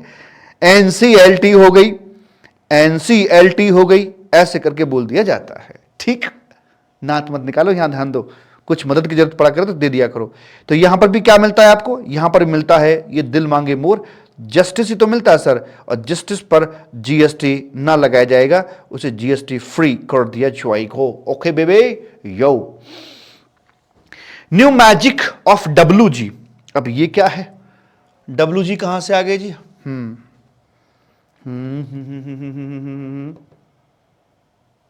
डब्लू जी, डब्लू जी, ये डब्लू जी क्या है? आर्टिकल नंबर आपका जो 243 जी और डब्लू आता है ना मेरे भूरा, मेरे कबूतर, तो पता उसमें क्या कहता है? उसमें ये कहता है, उसमें ये कहता है कि देखो, सरकार के पास रेवेन्यू के बहुत सारे सोर्स संविधान ने बताए, तो संविधान ये भी तो बताएगा खर्चा कहां पे करना है। कह रहे जनता के लिए सैनिटाइजेशन का काम है, स्वच्छ बनेगा ये भारत, भारत भारत, सैनिटाइजेशन का काम हो गया। और स्ट्रीट लाइट मेंटेनेंस का काम हो गया भैया जी, स्ट्रीट लाइट मेंटेनेंस का काम हो गया। ऐसे ढेरों काम होते हैं, एटसेट्रा एटसेट्रा, 50 काम दे रखे हैं। मुझे बताइए क्या इनके ऊपर जीएसटी आएगा? नहीं आएगा। गवर्नमेंट सरकार शामिल हो गई ना, करे कतई भी नहीं, सप्लाई नहीं बनने देंगे। New magic of W G, यहां पर आता अगला पॉइंट, लिकर वाले, जहां सरकार आ जाती है या तो वो जीएसटी को देखकर भाग जाती है या जीएसटी सरकार को देखकर भाग जाता है। एक दूसरे के कट्टर दुश्मन से हो रहे हैं जीएसटी और गवर्नमेंट। लीकर वाले, यहां पर एक है ठेका, ठेका देसी शराब, हमारे यहां ठंडी बियर मिलती है, हमारे यहां ठंडी बियर मिलती है। अनुज्ञापी यानी लाइसेंस होल्डर हैं अंजू देवी। ठीक है सर जी, तो ऐसे में क्या किया जाए? मार दिया जाए कि छोड़ दिया जाए? क्या कहते हो बे? सर जी क्या यहां पर बताइए, इनको जीएसटी का पेमेंट करना पड़ेगा? नहीं करना पड़ेगा बे, क्योंकि शराब तो जीएसटी की दुनिया से बाहर है, जीएसटी की पकड़ में शराब नहीं आई। या ये कह लो कि जीएसटी शराब नहीं पीता है। आहा, ठीक है, उस पे जीएसटी नहीं है, तो इसका मतलब इनका जीएसटी में कोई किसी प्रकार का रजिस्ट्रेशन भी नहीं रहा होगा। No GST registration Anju Devi का। अब यहां है आपकी ये स्टेट गवर्नमेंट, और भाई मेरे जो ये स्टेट गवर्नमेंट है ये क्या कह रही है इनसे कि भाई हम आपको दे रहे हैं लाइसेंस, बदले में आपको देनी पड़ेगी 10 लाख रुपए की फीस। अब आप ही बता दो मेहरबानों कदरदानों, क्या इसके ऊपर जीएसटी आना चाहिए कि नहीं आना चाहिए? देखिए एबीसी टेस्ट तो पूरा है, ए फॉर एक्टिविटी भी है, लाइसेंसिंग एक्टिविटी है, बी फॉर उस डिपार्टमेंट का ये बिजनेस भी, और सी फॉर 10 लाख रुपए का कंसिडरेशन भी आ रहा है। ग्रह नक्षत्र तो सारे मिल रहे हैं, तो अगर मैं इसे यहां पर सप्लाई बना भी देता हूं तो बताइए यहां पर टैक्सेबल पर्सन कौन होगा? टैक्स कौन भरेगा? ये बवाल सा कटेगा। ऑप्शन देखते हैं, आपको क्या लगता है क्या गवर्नमेंट यहां पर टैक्स भरेगी? सरकार कह रही ऐसी कि तैसी, सरकार जीएसटी को देखते ही भाग जाती है। सरकार जीएसटी नहीं भरेगी, तो क्या यहां आरसीएम लगाया जाए? आरसीएम में क्या अंजू देवी को फोर्स करें कि आप टैक्स भरिए? देखिए एक और थंब रूल आया, शायद 2 लिखवा दी थे ना मैंने पहले। हां, एक और थंब रूल लिखना आप लोग, जैसे जैसे आते चले जाएंगे मैं आपको बताता चला जाऊंगा। एक और थंब रूल ये है, for applicability of RCM, RCM लगवाने के लिए, for applicability of RCM, RCM को लगवाने के लिए मेरे भूरा एक बात जरूरी है, क्या भला? मांगो उसी से जो दे दे खुशी से। वाह वाह, क्या कह दिया कवि ने। मतलब सरकार आरसीएम लगाने से पहले, रेसिपिएंट को धमकाने से पहले आप ये श्योर कर लेना क्या वो खुशी खुशी जीएसटी दे पाएगा या नहीं। इस गिवन सिनेरियो के अंदर क्या अंजू देवी खुशी खुशी टैक्स दे पाएंगी? जानने के लिए देखते रहिए बाबा राजकुमार का ये शो। नहीं सर, खुशी खुशी नहीं दे पाएंगी। क्यों? अरे वो खुद अपने कर्मों के चक्कर में जीएसटी में रजिस्ट्रेशन तक नहीं है। अगर सरकार ने मजबूर किया इनको तो लाइसेंसिंग की वन टाइम ट्रांजैक्शन के लिए जीएसटी में रजिस्ट्रेशन कराना पड़ जाएगा, फिर जीएसटी भरना पड़ेगा, फिर जो रजिस्ट्रेशन उसे कैंसिल कराएंगे। तो वन टाइम ट्रांजैक्शन के लिए इतना बड़ा नाटक क्यों सरकार जी? ये तो गलत है ना गवर्नमेंट। सरकार जी ये गलत है, ये सही नहीं कर रहे हो तुम। सरकार जी ये तुम सही नहीं कर रहे हो। समझ में आ गई बात? हाँ जी आ गई है। तो इसलिए क्या किया जाए, वो भी पॉसिबल नहीं है। तो किसी और को पकड़ें क्या? जैसे होता ना पति पत्नी और वो, किसी और को पकड़ें, किसी बेवड़े को पकड़े। तो अब यहां देखो आपकी चाहत कैसी है। कलेक्शन इश्यू आ गया फिर से। चाहत कैसी है? चाहत मरी हुई है कि जिंदा है? चाहिए ही चाहिए, इतना बड़ा तो कोई बवाल नहीं, खुद का पैर फंसा हुआ है, गवर्नमेंट खुद इन्वॉल्व है, तो इतनी ताकत मत लगाओ, चाहिए ही चाहिए, ऐसे मत करो।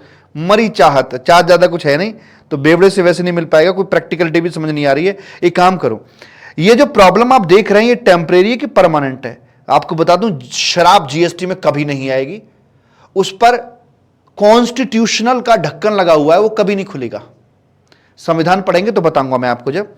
इसलिए इन्होंने परमानेंट सोल्यूशन दे डाला, इस घटना को सप्लाई ही बनने से रोक दिया, ऐसे मालिक हो जाती है। तो new magic of W G liquor वाले, यहां पर बात खत्म हो जाती है। अब यहां पर हम आ गए हैं प्रभु जी, और ये था other than lottery betting gambling, और उसके बाद वही अपना ऑनलाइन मनी गेमिंग, लिख लेना यहाँ पे चाहो तो, ऑनलाइन मनी गेमिंग, और तीसरा था हॉर्स रेसिंग एंड कसिनो। ठीक, स्पेसिफाइड एक्शन पर क्लेम वही, उनको छोड़कर बाकी एक्शन क्लेम यहाँ से बाहर है। बात करते हैं बंडल्ड सप्लाई की। चलो बंडल को देखते हैं। लास्ट पॉइंट है, फोर्थ नंबर का पॉइंट आपका यहां पर आ गया है जी, ऐसे करके प्रभु जी।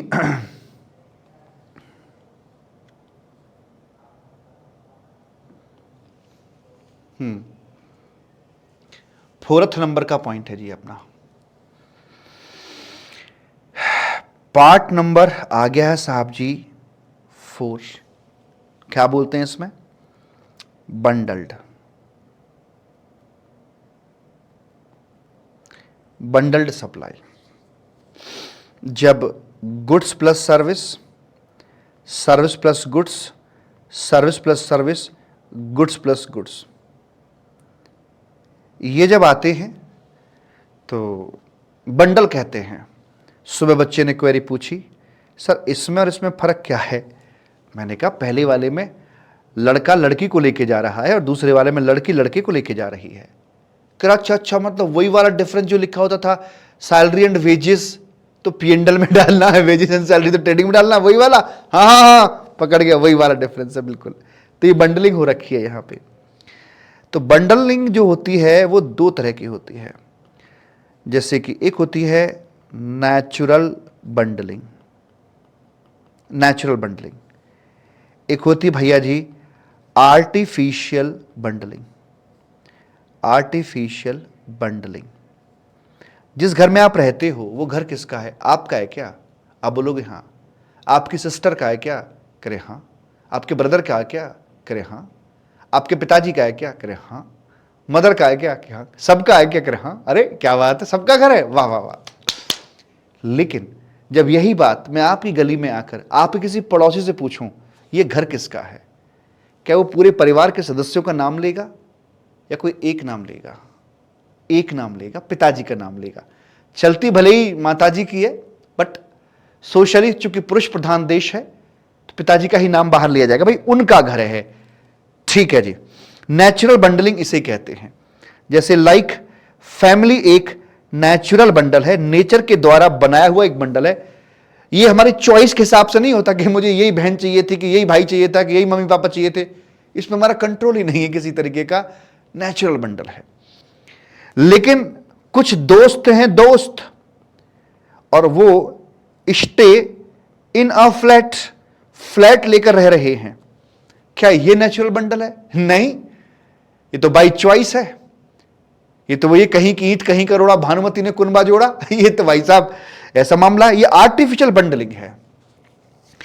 तो यहां तो हम ये कर सकते कि भाई जहां पर कि भाई इसे टेक्निकली अगर देखा जाए तो बुलाते हैं कंपोजिट सप्लाई के नाम से इसे बुलाते हैं, और इसे बुलाते हैं भैया जी मिक्स्ड सप्लाई के नाम से। बस इतना बता दो इसका क्लासिफिकेशन कहां पर जाएगा। जैसे पूरे घर को पिताजी के नाम से बुलाते हैं, ऐसे ही इस पूरे नेचुरल बंडल को हम क्लासिफाई करेंगे विद द प्रिंसिपल सप्लाई। आपकी फैमिली में जो प्रिंसिपल पर्सन है वो पिताजी हैं, तो यहां पर जो प्रिंसिपल सप्लाई होगी उस नाम से इस पूरे बंडल को बुलाया जाएगा, उसी का रेट ऑफ जीएसटी यहां पे रखवाया जाएगा। अगर यहां पूछो भाई बताइए प्रिंसिपल कौन है, तो सारे प्रिंसिपल हैं, सारे मंत्री हैं अपने आप में, आप फैसला कर ही नहीं सकते यहां पर खड़े होकर। मैं ठीक कह रहा हूं? तो ऐसे में क्या करते हैं कि आर्टिफिशियल बंडल है तो उसका जो क्लासिफिकेशन होता है वो भी हम आर्टिफिशियल ही करके चलते। क्या अक्कड़ बक्कड़ बम्बे बोल 80 90 पूरे 100 में लगा धागा चोर निकल के भागा, मतलब कि गा यहां आया। जौन सी वाली supply highest rate of GST carry करती होगी ना, है ना, उसके अंदर हम इसे क्लासिफाई करके चलेंगे, ऐसा यहां पर बोल दिया जाता है। तुम्हारा बंडल आर्टिफिशियल था, लॉ मेकर का सोल्यूशन आर्टिफिशियल है। ये मत कहना कि ये कक्कड़ बक्कड़ बम्बे बोल कर दिया कि highest rate of tax carry कर लो। अच्छा, लॉ मेकर के फैसले पर डाउट है और तुमने जो बनाया ये आर्टिफिशियल बंडल, उस पर कुछ नहीं। जैसा गाल वैसा तमाचा, जैसा बंडल वैसा सोल्यूशन। फैमिली है तो प्रिंसिपल सप्लाई, नहीं तो मिक्स सप्लाई। वैसे परिभाषाओं की अगर हम बात करके देखें तो क्या परिभाषा है? परिभाषा जहां पर पीएनटी टेस्ट आपका पूरा हो जाता है उसकी बात करके चलते हैं। पीएनटी मतलब टू और मोर टैक्सेबल सप्लाई, जहां पर टू और मोर टैक्सेबल सप्लाईज बाबू मेरे की जा रही हो, ठीक है, और वो नेचुरली बंडल्ड अपनी हो रही हो, नेचुरली बंडल्ड हो, and one of the supply उसके अंदर एक प्रिंसिपल सप्लाई आ रही हो, तो ऐसे बंडल को बोलते हैं हम लोग कंपोजिट सप्लाई। और जो प्रिंसिपल सप्लाई है उसी के अंदर इसे हम क्लासिफाई करके चलते हैं। इसकी डेफिनेशन क्या है? जहां पर पीएनटी टेस्ट फेल हो जाए ऐसे बंडल को हम बुलाते हैं आर्टिफिशियल बंडल। मतलब उसमें कोई प्रिंसिपल ही नहीं होता, कहने को तो सारे प्रिंसिपल होते, कोई एक नहीं होता है। तो ये थी आपकी कंपोजिट और मिक्स सप्लाई। ठीक बेबी? Yes sir. प्रेम से बोलेंगे राधे राधे राधे। अब आगे बढ़ते हैं। तो हमने एक बड़ा पड़ाव यहां पर पार कर लिया है साहब। गेट नंबर 1 हो गया, गेट नंबर 2 ये भी हमने लपेट दिया है आते आते। अब आ जाता है आपका ये गेट नंबर 3। ये क्या है सर? तो यहां पर जो बातें हैं वो कुछ ऐसे कर लिखो, डायग्राम से नहीं कुछ करना कराऊंगा, वो तो सिर्फ देखने के लिए कि चल कहां रहे हैं, क्या पिक्चर बन गई है। यहां आ जाओ। अब हम आ गए हैं अपने गेट नंबर 3 पर। सप्लाई हो जाने के बाद अब अगला टेस्ट किया जाना है, अगला राउंड खेला जाना है। लीजिए साहब, ताजा ताजा आपका ये गेट नंबर 3 यहां पर है। तो हमें सबसे पहले देखना होता है कि हमारी जो सप्लाई है उसका ओरिजिन ऑफ सप्लाई क्या है, और फिर हमें देखना होता है कि उसका हमारी जो डेस्टिनेशन है ऑफ सप्लाई वो क्या है। डेस्टिनेशन कह लो या फिर कंजम्पशन प्लेस कह लीजिए, कंजम्पशन प्लेस।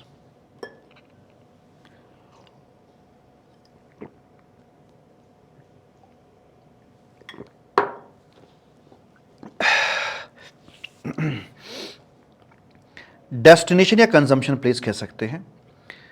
तो अगर ये दोनों के बीच में कोई है, मतलब पति पत्नी और वो, अबे वो की बात नहीं कर रहा, मैं कह रहा हूं अगर इन दोनों के बीच में कोई बॉर्डर है,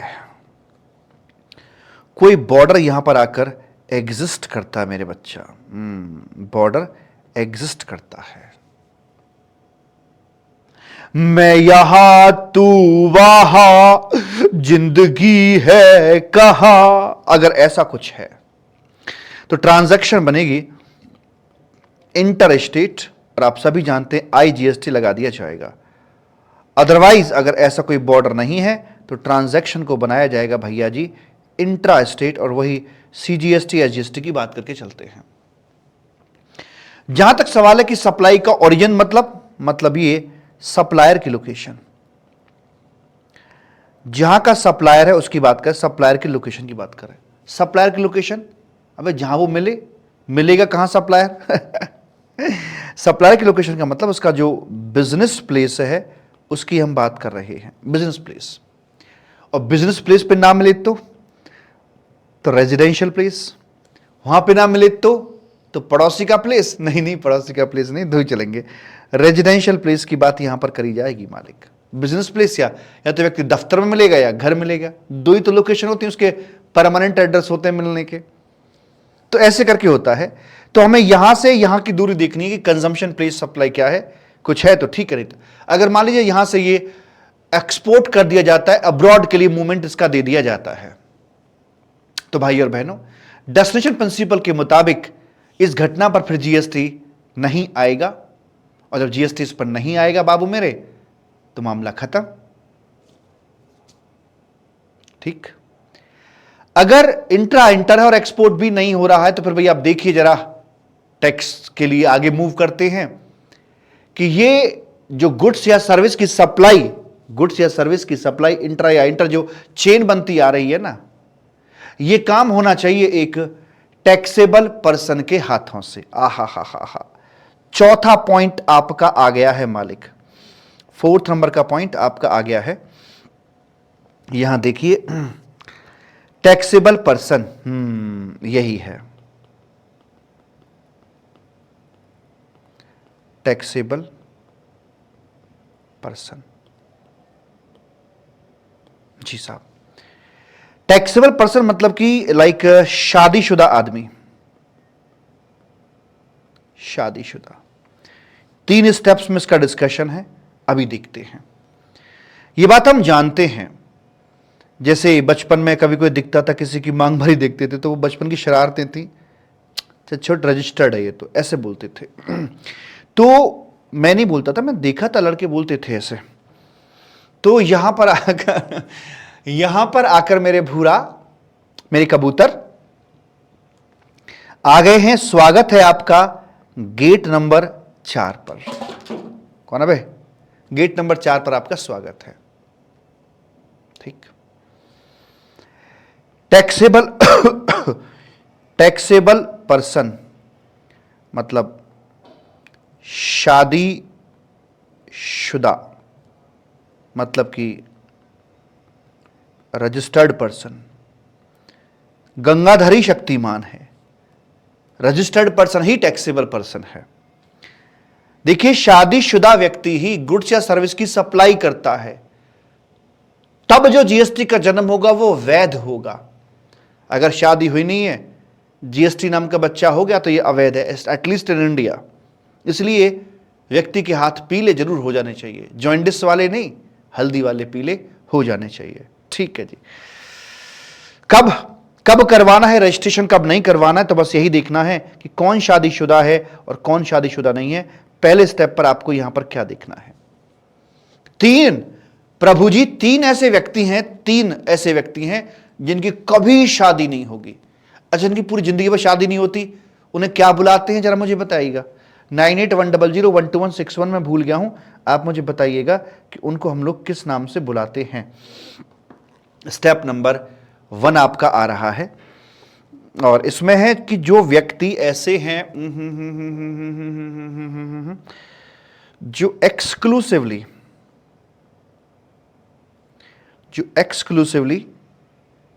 एंगेज्ड हैं इन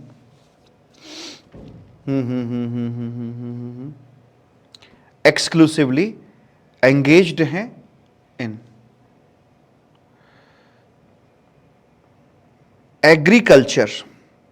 जो एग्रीकल्चर में एक्सक्लूसिवली एंगेज्ड हैं, भैया जी, उन पर जीएसटी की बात नहीं होगी, उन्हें कोई रजिस्ट्रेशन नहीं करवाना, अभी नहीं, कभी नहीं करवाना। लेकिन ध्यान दीजिए, I am talking about individual और एचयूएफ।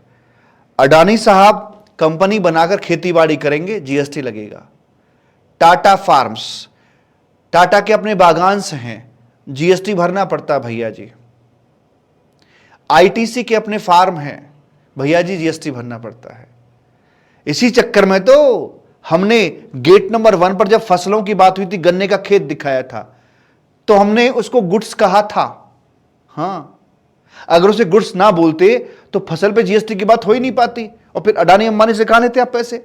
इसलिए हमने जो गांव में किसान इंडिविजुअल खेतीबाड़ी कर रहे हैं, अपनी एचयूएफ हैं, उनके वो बाहर निकाला, बाकी किसी को बाहर नहीं निकाला। दूसरा, जो व्यक्ति एक्सक्लूसिवली एंगेज्ड है इन किस में रे, इन एग्रीकल्चर,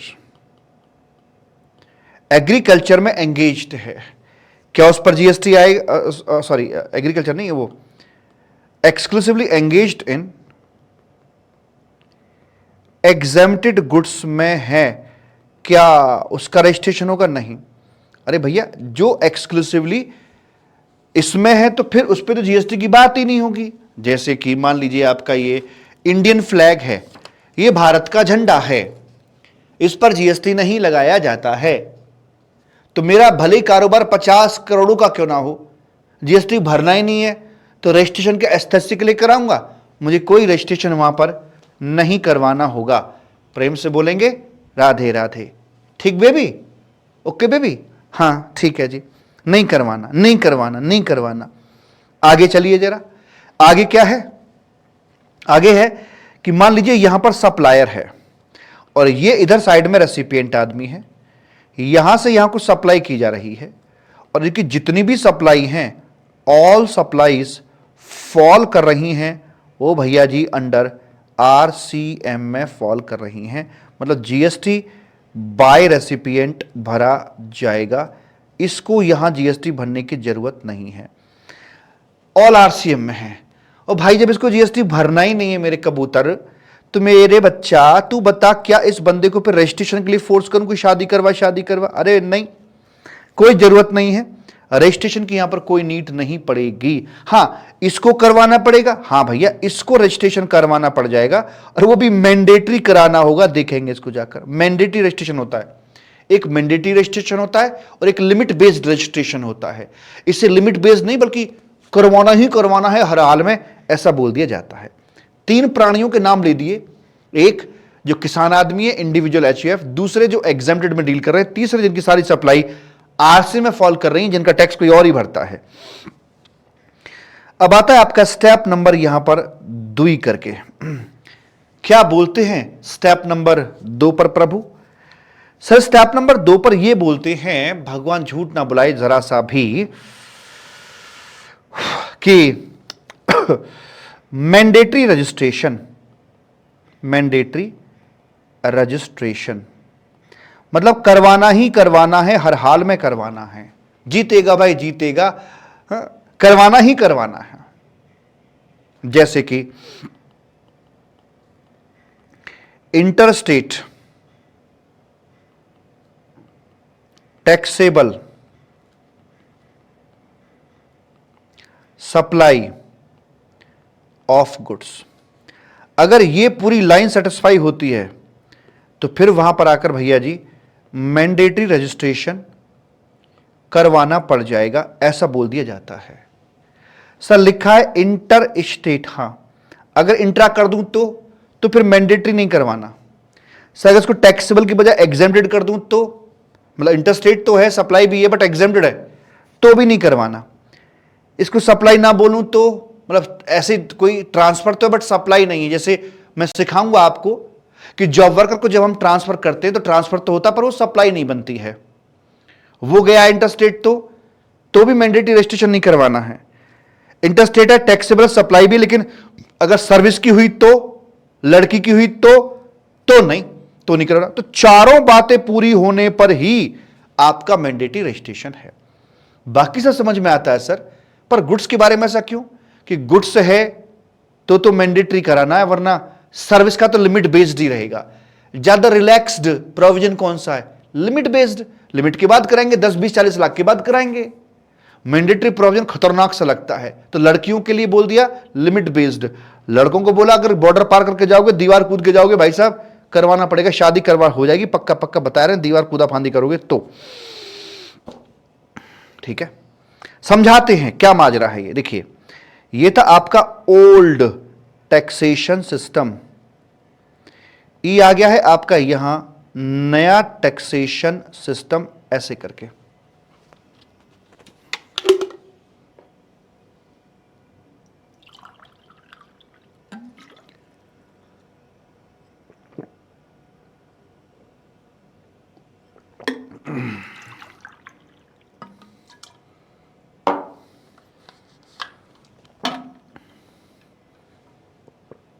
यह है नया टैक्सेशन सिस्टम, ऐसे करके।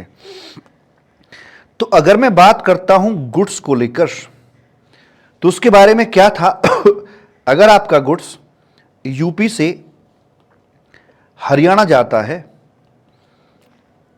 तो सीएसटी लगता था, और इसमें मैंडेटरी रजिस्ट्रेशन का प्रोविजन भी दिया हुआ था।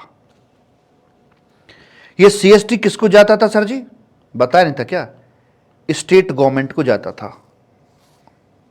दूसरा, अगर हम बात करें यहां पर आकर सर्विस सेक्टर्स की, गर्ल्स की बात करके चले, तो जो है ये सर्विस टैक्स जो बाबूजी, ये तो सेंट्रल गवर्नमेंट को जाया करता था ना। Service tax to central government. और जो सेंट्रल लेवल की लेवीज होती हैं, क्या उनमें स्टेट के बॉर्डर के कोई भी मायने होते हैं? सर मतलब क्या कहना चाह रहे हो? अरे बताए रहे हैं, सांस तो लेने दीजिए आप हमें। अगर यूपी से कोई सर्विस यूपी में दी जा रही, तो बताइए क्या लगेगा?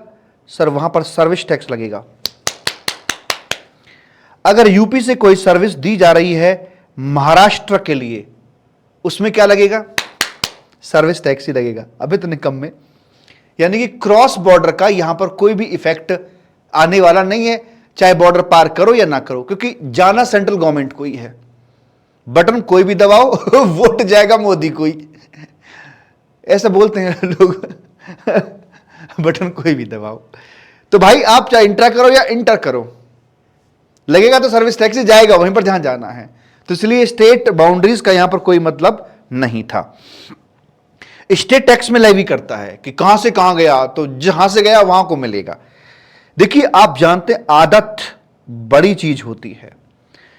सरकार ने जब यहां पर शिफ्टिंग करी तो इन्होंने कहा कि भाई अब तो कोई दिक्कत नहीं है, तो हम एक काम करते हैं भाई, रखते हैं मैंडेटरी यहां पर आकर, क्योंकि अब ये मायने रखता है। जीएसटी के अंदर क्या बॉर्डर मायने रखता है? रखता है, क्योंकि डेस्टिनेशन स्टेट को आधा मिलता है, चाहे गुड्स हो या सर्विस हो। पहले गुड्स अलग का ट्रीटमेंट था, सर्विस के लिए अलग था। अब गुड्स हो सर्विस हो, लड़का लड़की में कोई भेद नहीं है, आधा सेंटर को आधा स्टेट को। मैं पूछना चाहता हूं कि क्या जीएसटी के अंदर स्टेट बैरियर्स के मायने हैं कि नहीं? हां है ना, इसी से डिसाइड होता है कि डेस्टिनेशन स्टेट कौन सा, उसी को जाएगा, तो यह मायने हैं। इसलिए तो जो ट्रीटमेंट पहले वाला था वो ट्रीटमेंट यहां पे अपना दिया। भाई ये हरियाणा अगर जाता है तो यहां बोल दिया कि भाई आपको ना मैंडेटरी रजिस्ट्रेशन लेना पड़ेगा। क्या इनको कोई तकलीफ हुई होगी गुड्स वालों को? भाई गुड्स वालों को कोई तकलीफ नहीं हुई होगी। क्यों? क्योंकि इन्हें पहले से आदत पड़ी हुई थी। अब कौन सा नया इनके जीवन में कुछ हो गया उनका, ओके ठीक है। लेकिन सर्विस सेक्टर वालों को बड़ी तकलीफ हुई।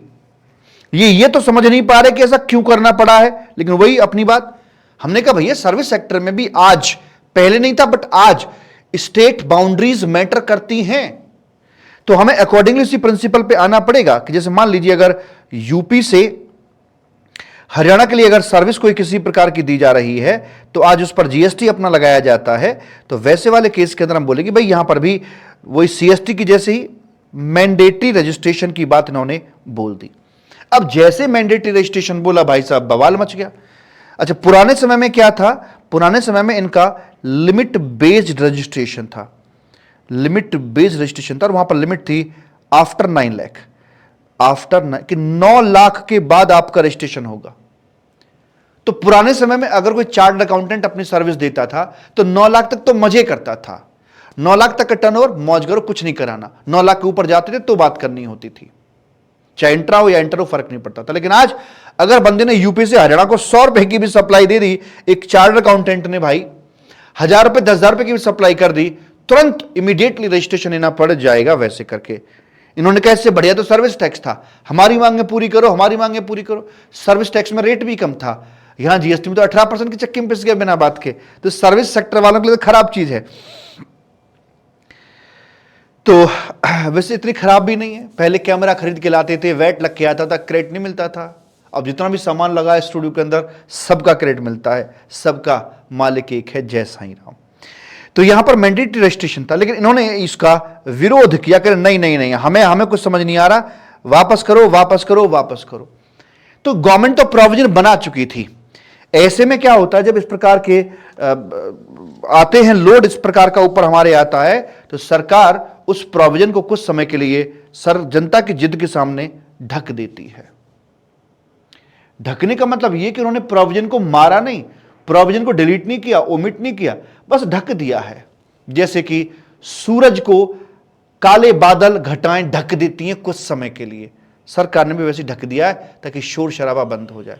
ऐसे मानो जैसे कि बिल्ली सामने खड़ी और कबूतर ने आंख बंद कर ली हो, बस जैसी आंख खुलेंगी बिल्ली प्रकट हो जाएगी। तो यहां पर आकर हम भी वही कर रहे हैं, जनता की जिद के सामने हमने उनको ढक दिया। धृतराष्ट्र नहीं बनाया, आंखें फोड़ी नहीं है, आंखों पर पट्टी बांध दी है। विरोध पर इन्होंने एग्जेम्प्ट कर दिया फ्रॉम मैंडेटरी रजिस्ट्रेशन से एंड लिमिट बेस्ड रजिस्ट्रेशन इनको ऑफर कर दिया है। तो ध्यान दीजिए, मैं आपको एक छोटी सी बात बोल रहा हूं, जब जब सर्विस सेक्टर में रजिस्ट्रेशन की बात होगी तब तब लिमिट बेस्ड रजिस्ट्रेशन होगा। लिमिट बेस्ड रजिस्ट्रेशन सॉफ्टर है, सॉफ्टर।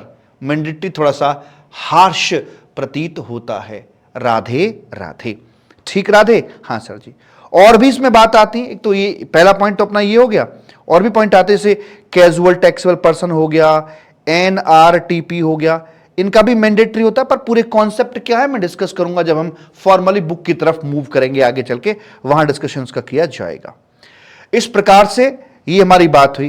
अब आता है आपका स्टेप नंबर 3 करके यहां आता है।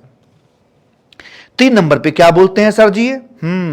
3 नंबर पे बोलते हैं कि अगर योर एग्रीगेट टर्नओवर जो है, आपका एग्रीगेट टर्नओवर क्रॉस कर रहा है, उबाल मार रहा है भाई साहब, उछाल मार रहा है एग्रीगेट टर्नओवर, किससे? आपके ऊपर एप्लीकेबल लिमिट से। जो आपकी लिमिट है उससे ज्यादा उछाल हो रहा है, तो 10 लाख 20 लाख या 40 लाख से ज्यादा जा रहा है, तो ऐसे वाले मामले में ओम भूर्भुवः स्वः तत्सवितुर्वरेण्यम्, चावल हाथ में लीजिएगा। तो यहां पर अब शादी करा दी जाएगी। ओम मंगलम भगवान विष्णु मंगलम दध्वजा, यहां पर शादी करा दी जाएगी, रजिस्ट्रेशन करवा दिया जाएगा अगर एक बैरियर को पार कर दिया है तो। सर अगर मान लो बराबर हो या कम हो तो नहीं करवाना, पार करोगे, क्रॉस करोगे, ज्यादा है तो रजिस्ट्रेशन करवाना पड़ जाता है। ये थे आपके 3 स्टेप्स टैक्सेबल पर्सन को लेकर। गुड्स या सर्विस की सप्लाई इंट्रा हो या इंटर, टैक्सेबल पर्सन के हाथों से होती है तो ही कुछ हो पाएगा, वरना कुछ ना हो पाएगा यार, बता रहे हैं आपको हम, ठीक। चौथा गेट हो गया है। अब हम आते हैं अपने गेट नंबर 5 की तरफ।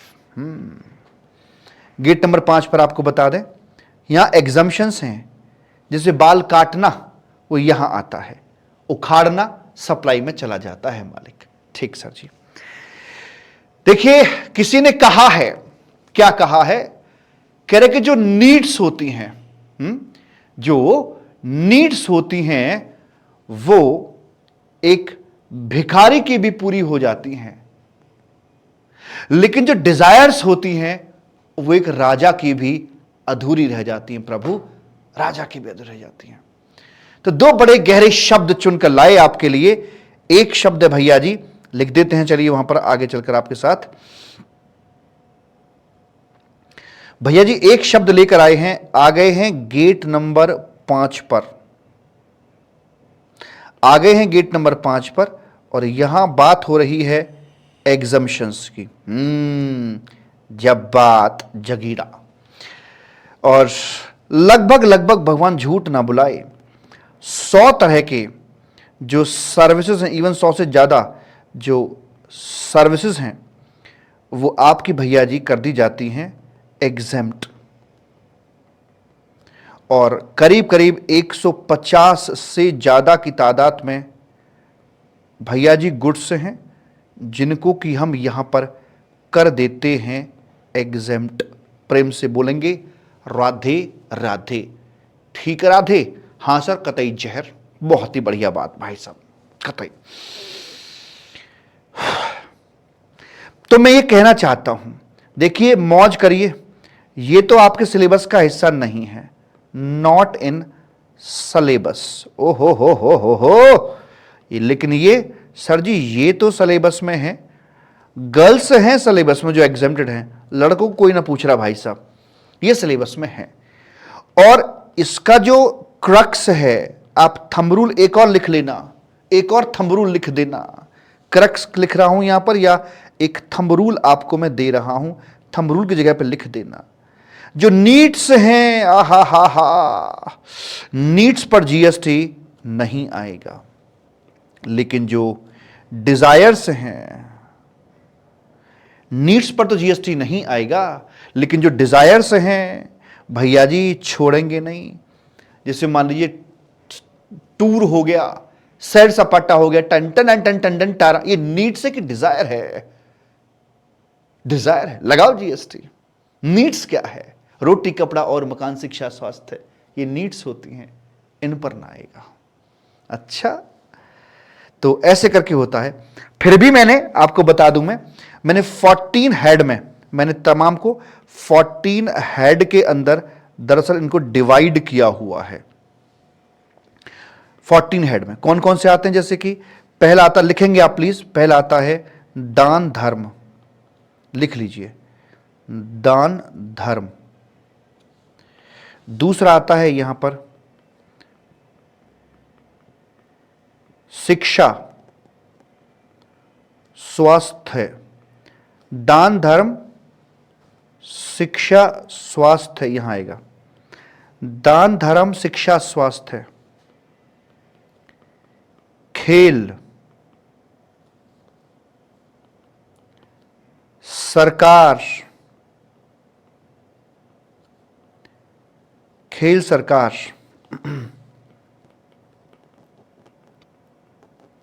किसान,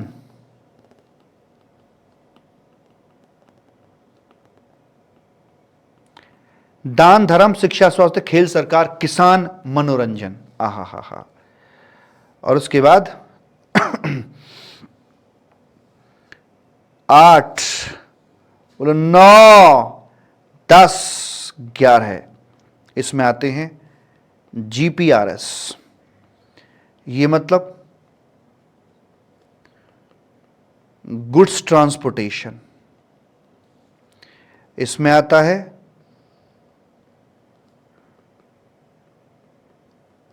पैसेंजर ट्रांसपोर्टेशन। इसमें आता है रेंटिंग शेंटिंग। इसमें आता है आपका सोशल वर्क, इधर ही छा जाता है सोशल वर्क। फिर 3 और आते हैं, 12, 13 और 14 करके, BIB। BIB मतलब बैंकिंग। उंगलियों पर आएगा जीएसटी, जैसे गाना ना तमंचे पे डिस्को, उंगलियों पे जीएसटी।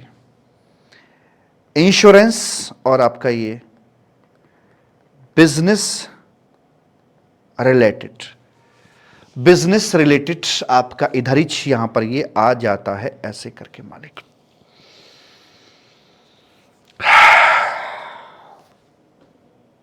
दान धर्म शिक्षा स्वास्थ्य खेल सरकार किसान मनोरंजन, लाइक वे में। कॉपी हो गया तो बता दीजिएगा हमें, थोड़ा सा ऊपर कर दीजिए। हाँ ऊपर भी करूंगा, लेकिन पहले ये तो लिख लो आप, दान धर्म शिक्षा स्वास्थ्य खेल सरकार किसान मनोरंजन।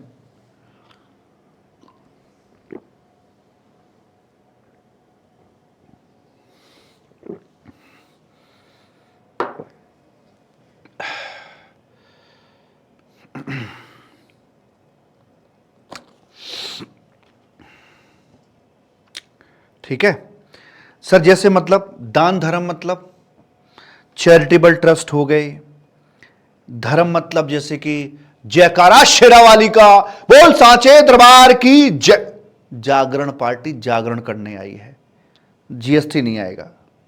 शिक्षा, स्कूल सरकारी हो प्राइवेट हो कॉलेज वगैरह हो, जीएसटी की बात नहीं करेंगे।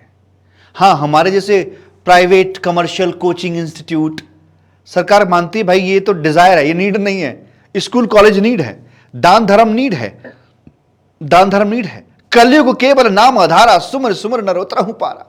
कलयुग में नाम ही काफी है, वो नीड है। शिक्षा, एजुकेशन बिल्कुल नीड है साहब। स्वास्थ्य, अस्पताल, डॉक्टर वॉक्टर, किसी पर कोई जीएसटी नहीं है। देख के ऐसा लगता है काश में डॉक्टर होता तो कम से कम जीएसटी से तो बचता। शिक्षा, स्वास्थ्य, खेल, जैसे स्पॉन्सरशिप ऑफ स्पोर्टिंग इवेंट्स जरूरी है, क्योंकि जब ओलंपिक होता है तो लगता है यार मेडल हमारे पास भी आने चाहिए थे। सरकार, ओ इनका तो सीन ही अलग है, जहां भी सरकारी बातें होंगी ये तो ये जीएसटी को देखकर भाग जाते हैं, कभी जीएसटी इनको देखकर भाग जाता है। सरकार, ड्राइविंग लाइसेंस बनवाना, डेथ सर्टिफिकेट, बर्थ सर्टिफिकेट, इन पर जीएसटी सब पे नहीं है। किसान, सर किसान तो बाहर निकल के दोबारा क्या कर रहा है? अरे भैया ऐसा है, देखो जो किसान आदमी है वो जो भी यहां पर दे रहा है, इसकी खुद की जो कर्म थे वो तो गेट नंबर 4 से आउट है। लेकिन जो व्यक्ति जैसे मान लीजिए किसी की एग्रो मशीनरी है, ट्रैक्टर वगैरह है, उसकी सर्विस किसान को दी जा रही है, तो आगे तो जीएसटी है नहीं, पीछे से अगर ये नहीं रोका तो फिर जीएसटी का लोड इस पे पड़ जाएगा। तो इनको भी पीछे से एग्जेम्प्ट कर रखा है। जैसे लेबर होती है, लेबर अपनी सर्विस किसान को दे रही है, इस पर जीएसटी नहीं, मतलब किसान जो भी सर्विस ले रहा है उन सबको भी एग्जम्पशन है। मनोरंजन, मनोरंजन में वैसे जो सस्ता मजा होता है, सस्ता मजा एग्जेम्प्टेड है, जहां पर 500 रुपए तक का टिकट, मतलब 500 रुपए अप टू 500 तक की बात कर रहे हो, सस्ता मजा है, एग्जेम्प्ट है। टिकट की वैल्यू बता रहा हूं 500 रुपए तक की है तो नहीं आएगा, अदरवाइज आ जाएगा। जीपीआरएस, गुड्स ट्रांसपोर्टेशन में बैलगाड़ी, घोड़ा गाड़ी, ट्रक व्रक सब टैक्सेबल है, बट ये बैलगाड़ी वगैरह टाइप एग्जेम्प्टेड है। पैसेंजर ट्रांसपोर्टेशन में अगर मान लीजिए नॉन एसी है, पब्लिक ट्रांसपोर्ट है, भैया नहीं आएगा। रेंटिंग, जैसे मान लीजिए आंटी का घर है, रोटी कपड़ा और मकान, मकान जो है एक बेसिक नीड में आता है। सोशल वर्क फॉर एग्जांपल जैसे ओल्ड एज होम्स हो गए, वृद्ध आश्रम हो गए, जीएसटी नहीं आएगा। कुछ बैंकिंग चीज एक्टिविटीज होंगे, जैसे मान लीजिए गरीबों के लिए जनधन योजना, जिनका बैंक अकाउंट है उस पर जो बैंक चार्ज बनते हैं उस पर जीएसटी नहीं लगाया जाएगा। इंश्योरेंस, इंश्योरेंस उनके लिए जो बीपीएल, बिलो पॉवर्टी लाइन वाली कैटेगरी के आसपास झूल रहे हैं, अगर ये बीपीएल की लाइन है तो इसके इर्द गिर्द झूलने वाले जो लोग हैं उनके इंश्योरेंस पर जो प्रीमियम होगा उस पर जीएसटी नहीं आएगा। बिजनेस रिलेटेड कुछ और इस प्रकार के एग्जम्पशंस हैं, तो इस तरह से आपकी एग्जम्पशंस यहां पर बनती हैं। और अगर कोई ट्रांजैक्शन 5 गेट से बाहर मेहरबानों नहीं जा पाती है तो भैया रे फिर तो हर हाल में जीएसटी अब लग कर रहेगा। इस बात का खासा ख्याल आपको इधर ही रखना पड़ेगा। अगर यहां तक नहीं गए हो तो बधाई हो, जीएसटी हुआ है, जीएसटी हुआ है। वजन कल करेंगे इसका हम, कल मेरा मतलब आफ्टर ब्रेक। वजन, बेबी के जन्म के बाद यही तो होता है कि भाई कितने, 2 किलो का, 3 किलो का वजन कितना, रेगुलर स्कीम की तराजू होगी, एक कॉम्पोजिशन स्कीम की तराजू होगी। वजन फिर कौन देकर आएगा सरकार को, कब देकर आएगा, कंप्लायंस, तो ऐसे करके मालिक बात करी जाएगी। प्रेम से बोलेंगे राधे राधे। ब्रेक ले ले? हाँ जी ले लीजिए। तो चलो लेते हैं एक सनसनाता ब्रेक और फिर मिलता हूं आपसे मैं